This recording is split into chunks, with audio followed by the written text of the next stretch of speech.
proposal that could bring up to 1,800 new housing units in North Huntsville is now one step closer to becoming a reality. The projects would transform more than 500 acres of Harris Farms land into a mix of apartments, townhomes, and single-family homes.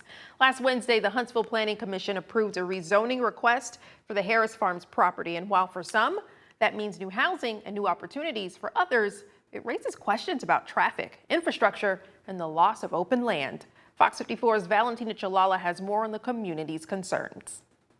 Right now, it's mostly open land, but if the project gets approval, these fields could become around 1,800 new housing units within the next 10 to 15 years.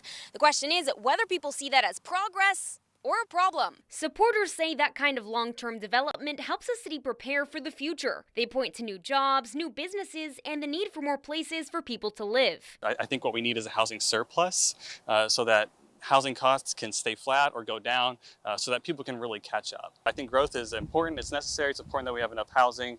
We need to think about the infrastructure and ecosystem along the way, but it shouldn't stop it. That last point is one of the biggest concerns being raised by critics of the project. Local realtor Candace Whitmore says she's concerned Huntsville's growth is outpacing its infrastructure, adding that traffic, utilities, and public services are struggling to keep up with large developments. She also says she's concerned about the loss of open land and the long-term impact of replacing it with high-density housing. But supporters argue a city that stops growing risks stagnating. If a city does not grow, it stagnates and it dies. I've also, as a realtor, have been keeping my eye on that area because that's where the growth is happening. As a city, you either grow or you die.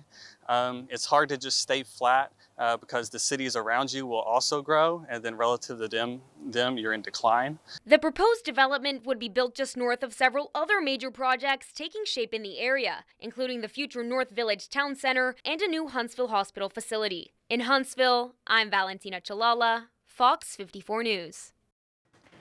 The Planning Commission's vote is only a recommendation. The rezoning request must still be approved by the Huntsville City Council before the project can move forward.